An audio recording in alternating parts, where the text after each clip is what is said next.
Assalamualaikum warahmatullahi wabarakatuh. Perkenalkan, saya Intan Apriliana, absen 13. Perkenalkan, nama saya Alfa Arif Aristawati, absen 3. Di sini kami akan menjelaskan apa sih algoritma Grady itu. Cus. Pengertian algoritma Grady. Algoritma Grady adalah pendekatan dalam pemrograman yang memecahkan persoalan optimasi dengan cara yang tampaknya rakus. Algoritma Grady berfokus pada pengambilan keputusan sekarang dengan harapan bahwa setiap langkah akan membawa ke arah yang lebih dekat ke solusi akhir yang optimal. Dalam penerapannya, algoritma Grady seringkali memerlukan suatu strategi atau aturan dalam menentukan pilihan yang optimal pada setiap langkah. Strategi ini dapat berbeda-beda tergantung dengan jenis masalah yang ingin diselesaikan. Adapun prinsip algoritma Grady. Yang pertama, ada Grady choice property. Prinsip ini menyatakan bahwa setiap langkah algoritma Grady akan memilih pilihan yang terbaik dari segi lokal tanpa mempertimbangkan solusi global secara keseluruhan. Artinya, algoritma Grady akan memilih opsi yang memberikan hasil terbaik pada saat itu tanpa mempertimbangkan konsekuensi jangka panjangnya. Contohnya seperti memilih koin-koin untuk memberikan kembalian. Maksudnya, jika seseorang ingin memberikan kembalian untuk suatu jumlah uang dengan jumlah koin yang minimal, maka algoritma ini akan memilih koin dengan nilai tertinggi yang masih bisa digunakan untuk memberikan kembalian, sampai jumlah kembalian yang diberikan sesuai dengan jumlah uang yang dipinta. Contoh lainnya yaitu memilih rute terpendek pada grafik. Maksudnya, jika kita memilih beberapa rute yang bisa dipilih, kita mungkin akan memilih untuk mengambil jalan yang paling pendek pada setiap langkahnya tanpa mempertimbangkan keseluruhan jarak. Hal ini karena di setiap langkah, jarak terpendek cenderung akan memberikan waktu tempuh terpendek secara keseluruhan. Yang kedua ada optimal substruktur. Optimal substruktur ini adalah prinsip yang menyatakan bahwa solusi optimal untuk sebuah masalah dapat dicapai melalui kombinasi solusi optimal untuk submasalah yang lebih kecil. Dengan mengikuti prinsip optimal substruktur, algoritma Grady dapat mempercepat proses pencarian solusi dan menghindari evaluasi opsi yang tidak relevan. Lalu yang ketiga ada proses Grady. Proses yang dilakukan oleh algoritma Grady untuk memilih objek terbaik pada setiap langkah.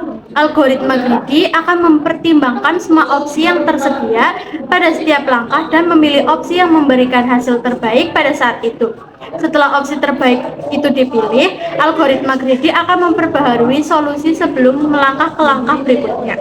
Lalu yang keempat ada analisis kebenaran algoritma Grady. Analisis kebenaran algoritma Grady ini melibatkan pengecekan apakah masalah memiliki Grady choice property dan optimal substruktur, serta apakah algoritma Grady dapat menghasilkan solusi yang benar dalam semua kasus. Sebagai contoh, kita akan melihat algoritma Grady untuk menyelesaikan masalah penyebaran sensor di sebuah area.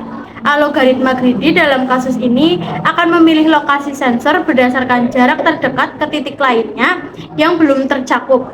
Meskipun algoritma ini memberikan solusi cepat, kebenarannya tidak selalu optimal karena mungkin mengabaikan solusi terbaik secara keseluruhan.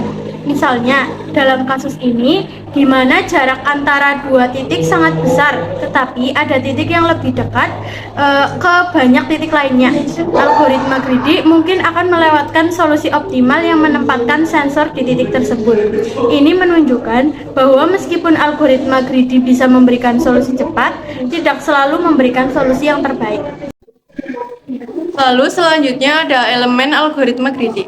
Dalam konteks algoritma Grady terdapat beberapa konsep penting, antara lain yang pertama, himpunan kandidat. Himpunan kandidat merupakan kumpulan elemen atau tindakan yang tersedia untuk dipertimbangkan pada setiap langkah algoritma Grady. Himpunan ini mencakup semua pilihan yang dapat dipilih. Lalu yang kedua ada himpunan solusi. Himpunan solusi ini merupakan kumpulan elemen yang telah dipilih selama eksekusi algoritma Grady.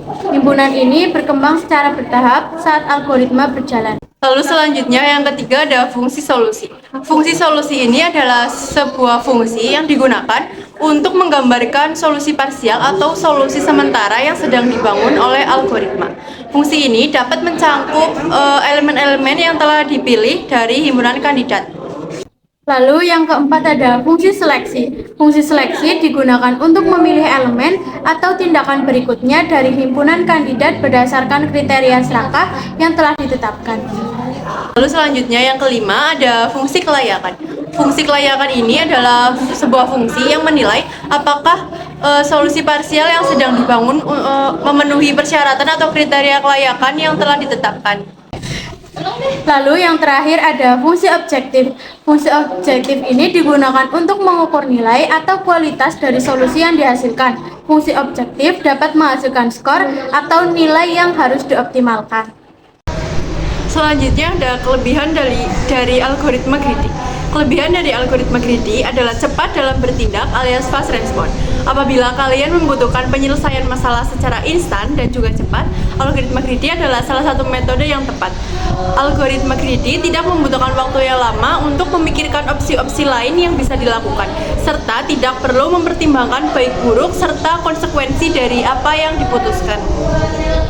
Lalu ada kelemahan dari algoritma greedy. Kelemahan dari algoritma greedy memiliki hasil. Lalu ada kelemahan dari algoritma greedy. Kelemahan dari algoritma greedy memiliki hasil akhir yang tidak sebaik algoritma brute force. Hal ini tentu saja disebabkan karena pemilihan opsi yang ditiadakan, sehingga dapat negatif ataupun konsekuensi dari pemilihan keputusan tersebut tidak dapat dipertanggungjawabkan secara sepenuhnya.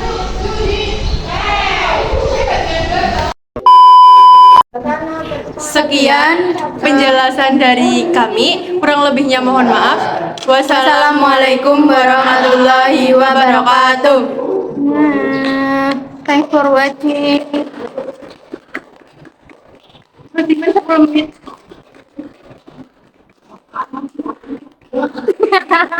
Makasih guys, dadah.